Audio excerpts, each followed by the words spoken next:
Welcome to King County Connects, a program where we connect you with the important issues in our region. I'm Enrique Cerna. How do we keep kids out of the criminal justice system? King County now has a roadmap to zero youth detention. It's a new strategic plan to reduce the number of young people involved in the legal system. King County Executive Constantine joins me now to talk more about the plan and its implementation. And this is actually something very unique because I don't think anybody's tried this elsewhere in the country. Well, it's pretty audacious, and it is completely consistent with our values as a community. So I'm excited about it, but that doesn't mean it's going to be a lot of work getting from here to the end of the road, which we hope will result in no kid having to be detained. At the same time as you hear, this plan has been in the process of being developed, there's the issue of the Children and Justice Center being built. Some would call it the youth jail, and there's opposition to that. How do you balance that? The fact that that's being built at, what, $200 and some million, and now you have this plan, which is millions of dollars, but far less than what the facility is. Well, I mean, fundamentally, leadership is about both pointing us toward the place where we want to be and responsibly dealing with the real world challenges we have today. And this seeming dichotomy is a result of exactly that. So we're building a Children and Families Justice Center, of which the detention is actually a smaller portion. It's mostly courts and meeting spaces, facilities to help kids who are, for instance, going through the foster system or families who are having challenges. But there's a criminal justice element as well. So it has a detention portion, and right now, today, there are about 60 young people in detention across the street at the old decrepit facility. About 20 of whom were charged as adults and used to be in the adult jail until I brought them to the youth center last year. We need to recognize that we're going to continue to require some detention for the kids who have committed the most serious offenses, who are accused of murder or rape, while we figure out how to both process their legal cases and to get them the help they need to try to redeem their lives to get back on track. What do you say to those folks that say, no youth jail? That's what they call it, no youth jail. Yeah. Well, they don't have a real answer to what we do about the, I think today, 10 or 11 kids who are in there on suspicion of having killed someone. There's no safe community alternative for those kids right now. This is a place where young people are held pending trial when there's not a way to release them into the community. And they have yet to come up, that is to say the opponents, with a realistic plan to accommodate a young person who just shot someone. But what we want to do is to use this roadmap to zero youth detention. First, get the kids out of detention who don't need to be there, and they're there only because we don't have a safer community alternative. We need to build those alternatives. And then we need to ask for every kid who comes into the justice system, what happened here in this kid's life? What caused them to go down this path? What could have been done differently? And make the investments that will reduce and ultimately eliminate the commission of serious crimes by young people. The idea of a roadmap, where'd that come from? We just recognize that this is a very complex landscape, and the justice system is made up of many independent players. You have the police from different jurisdictions, the prosecutor, the defender, the judges, and they all need to be brought together around a single vision. That's why we needed something people could hold in their hands and read through and understand what each of us have as a responsibility to get to that vision of safety and opportunity for everyone in our community. Let's break down what this plan is asking and the money involved and where it's going. Overall, what is $4 million? Is that what we're looking at? So in my proposed biennial budget, I have made some strategic investments that will help us move much more quickly toward further reduction in the number of kids detained, and ultimately to our stretch goal of being able to eliminate the use of this centralized detention.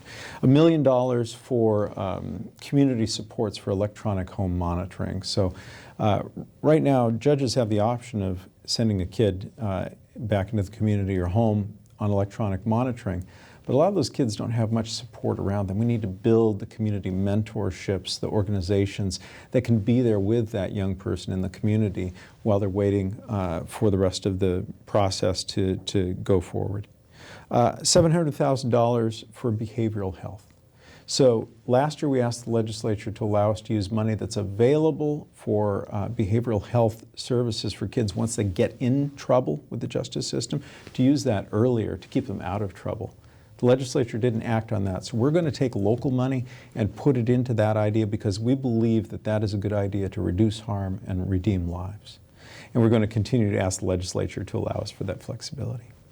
$400,000 for a new program proposed by the prosecutor called CEDAR, and that program is going to divert people who've been arrested into intensive programming that will help turn their lives around, and if they successfully complete the program, the charges can be reduced or dismissed.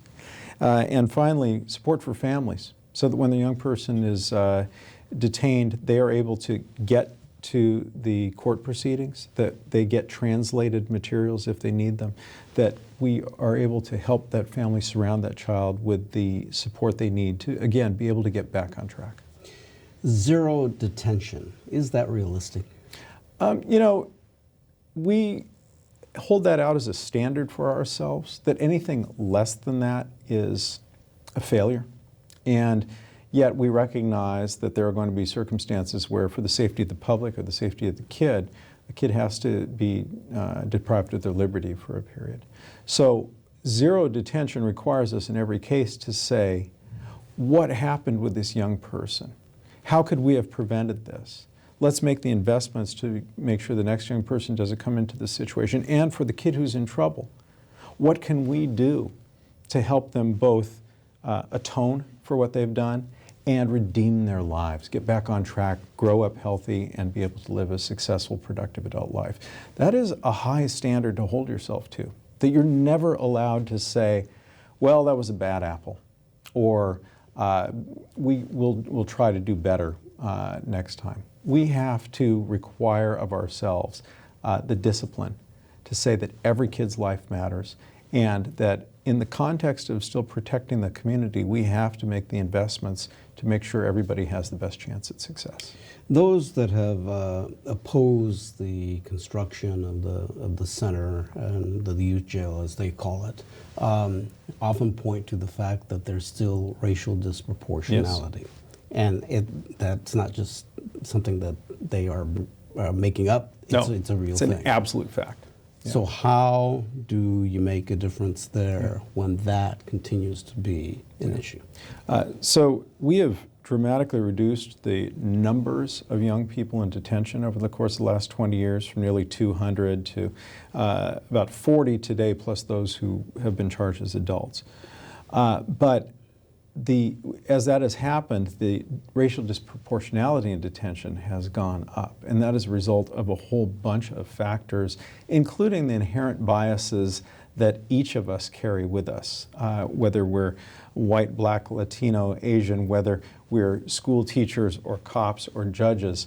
We all have these notions built in that tend to change the decisions we make and the way we interact with people. And it is going to be an all-out effort to identify those, to recognize those, to own them, and to root them out of the system and try to make it as objective as possible. Is institutional racism still existing? Yes, absolutely. But it is in the justice system. It's also in all the other systems that affect kids' lives, from the health system to the education system to the economic system.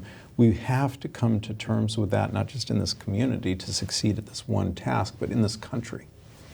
So how do you then try to bring those numbers down even more? Right. So one thing that we have some control of, and when I say we, I mean collectively those involved in the justice system, because each of these players is independent and independently elected, but we are able to look at the numbers and the way in which different similar cases are handled and the different outcomes, and ask why that happened, and to impose some more objective rigor and review on the way in which policing is working, the way in which prosecution and defense decisions are made, the way in which judges hand down sentences. I think that we have a lot of progress we can make there, but that is not still going to affect what happens to the kids for the 14, 16, 18 years before they arrive at the system. We have to figure out how to deal with those biases, that institutional racism as well.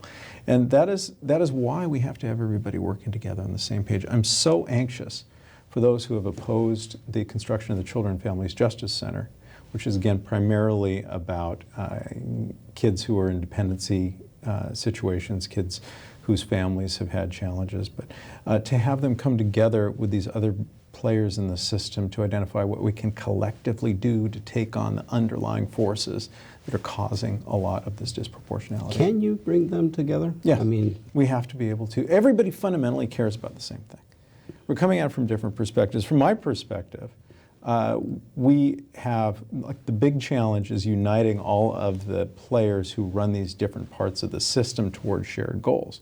But I also believe that the opponents of the Children and Families Justice Center have chosen kind of the wrong symbol to make the point about the challenge of detention, because this is fundamentally a vast improvement over the current system. the symbol meaning the construction of the facility itself, and it is their view that it is a facility that is needed for courts and for the fostering system and for resolving family disputes and domestic violence and a whole range of things.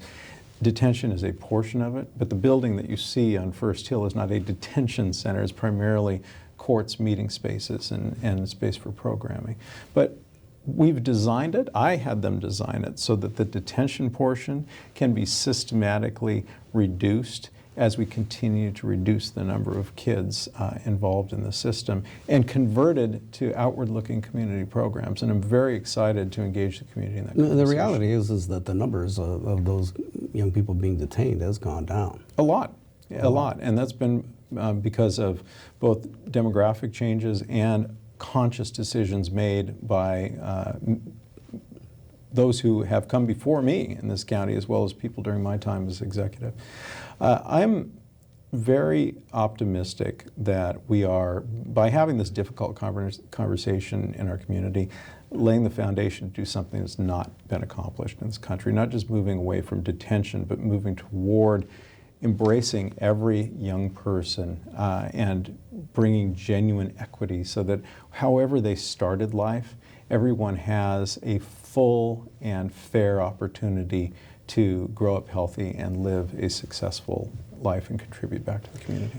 Success, progress, how do you determine that? How is that going to be Measured? Yeah. I mean, I think that is a critical question, because as this evolves, we'll identify kind of the targets of success, or the ways in which we measure success. I mean, we started out 20 years ago saying, well, we want fewer kids in the justice system, fewer kids in detention. And we've succeeded in that, but disproportionality has gone up. So I said, well, we want to reduce disproportionality. But then we also want to reduce the number of kids who are in detention who we currently could have some viable alternative for, in the form of community mentorship or electronic home monitoring or some other kind of diversion program. So we're building that capacity. I think that we're going to, as a community, be able to build on the successes that we're seeing now and identify what the next kind of roadmark is, where we want to get to next. And we will hold ourselves accountable, because that is core to everything we do at King County, establishing measures and then measuring our progress and making course corrections if we're not succeeding. But who's doing that? Well, it'll be done by, I think, all of the players in the justice system working with our continuous improvement folks. We have a growing and quite successful group of people who are continuous improvement professionals who are experts in helping us really systematize the work we're doing, to identify the outcomes we're seeking, the ways in which we're going to measure our progress toward those outcomes. And you have to always have the discipline to redeploy your resources or change course if you're not being successful. Do you see this as a criminal justice issue? Obviously, that's a big part of it because of kids that do commit crimes. Or is it as well a public health and safety issue? Well, I do believe this is fundamentally a public health challenge, or at least taking a public health approach allows us to ask the right questions and deploy the resources in a way that get us to the outcomes we seek. So that is why I have directed that youth detention is now going to be managed through public health and with a public health lens. I think we may be the first in the country to do this. But when you are able to ask, what outcome do we want for young people community-wide? And then you're able to say, what's keeping us from getting to those outcomes, and take a scientific approach rather than taking the criminal justice approach, which essentially assuming that, that negative consequences will somehow cause people to correct their actions or to avoid taking certain steps. And we find that, especially with adolescents, that doesn't work very well. They don't make those connections. One of the other investments we're making, and it's not a large investment, but it's an important one, is more training for our workers in the juvenile justice system to understand adolescent brain development, to understand how young people's brains are frankly not fully formed until they're in their early 20s, and that they're analyzing things a little differently and perhaps not as well as someone in their mid-20s or mid-30s might be, and to take account of that in the work that we're doing in the system. You have nominated Anifa Kandawal to be the permanent director of the county's Department of Public Defense.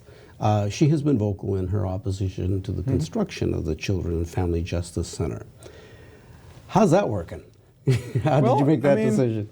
You know, we took on public defense after a lawsuit that required us to pay for the benefits for the independent public defenders. And I'll leave aside the legal details of that. But the point was, suddenly hundreds of public defenders became county employees, and we needed to have somebody run that. So we knew that public defense was a constitutional responsibility, and it's a little bit different than a lot of the other things we do in that it needs to be arm's length, it needs to be independent. So I have appointed someone who clearly has demonstrated that independence. Her loyalty is to the clients and to the people representing the clients. And you know, I'm a lawyer, I'm an officer of the court too, I understand my responsibilities, and I have a thick enough skin to be able to deal with somebody, even one of my cabinet members, who vocally and publicly disagrees with me. I think the mission is more important than whatever temporary personal upsets might happen along the way. Was that, I'm just wondering how you came about to make that decision, and the two of you in the conversation, knowing that she is opposed to the center. Respect. You know, I have respect for the obligation we have to provide an adequate defense to people charged with crimes in this country, even if they can't afford an attorney. And I respect the fact that she is both narrowly in representing clients, but also broadly in advocating for criminal defendants generally. She is doing what she thinks is right and is her obligation as a lawyer. And so I am, you know, annoyed at times, but I also see the higher purpose for which we're working. And I hope that the county council will ultimately agree with me that she is the right candidate for the job. So the process now, the construction is going on. When will it be completed? Parts of it will be usable by early next year. And it will be, again, because it's mostly courts, but it does have the detention portion, it will be a phased completion of the building. But much of it is complete now. And the conversation should not be about whether we should build it, because it's replacing very poor facilities that are very bad for the young people and their families. It should be about how do we do this broader work to help make sure kids can have alternatives in the community, or make sure they don't commit the crimes in the first place, and to then be able to convert the portion that is for detention into other uses. that we would all want for our community. So how do you go about, while it's still being constructed, and you know that there's still opposition out there, with selling this? Well, I mean, for some people, and a symbol is a handy thing because their primary purpose is to organize and to create division that allows them to gather people around them for a purpose. But I think that there are a lot of reasonable voices in this community who have some disagreements with me or with those who are far more adamant about the criminal justice system and its role, who nevertheless want to talk about the things we have in common, which is our desire to do best by every single kid and to protect the community, to make sure the community is safe. We've had a terrible rash of very violent crimes happen in South King County over the last nearly year now. And where, unfortunately, innocent victims. And there have been innocent victims, including the woman who was working in the in clinic in Burien just a couple of weeks ago. That is obviously unacceptable. And the question we have to ask ourselves is, how do we keep ourselves safe now, the entire community safe now, but also importantly, how do we prevent this in the future? How do we prevent the conditions that led to this really, I mean, more than an uptick, this escalation of violence in South King County? And that requires investments that go well beyond policing and jailing and trying cases, because those tend not to ultimately produce long-term results, but they may still be necessary in the short term. They involve making the investments to help every single kid have a better chance right from the start, including the work we're doing through Best Starts for Kids. And you'll remember that's our levy supporting kids right from the womb up through their school years. So this is part of the budget in the process yet? County Council still has to sign off on this thing? Yeah. So you have to go in and make the case, or your people do? Yeah, and I think most people in the County Council agree with the general philosophy that we have this sort of defined responsibility around the justice system, but we have a broader responsibility to ensure that every person has the opportunity to thrive. And from a pure utilitarian perspective, it is more effective to invest in prevention than it is dealing with the crisis afterward. And so that is what we are steering public investments toward now. And I think we're going to continue to show success in that. And the roadmap to zero youth detention is one way in which we're going to be able to kind of keep our eyes on that point on the horizon we all want to reach. Anybody else in the country doing something like this? I mean, not as far as I know. There are people who are doing good work or trying different things. I think most folks in the wake of the war on drugs and mass incarceration recognize that that was a disaster on every level. But people are now trying to find the way out to a better place, to a real solution to real challenges. All right.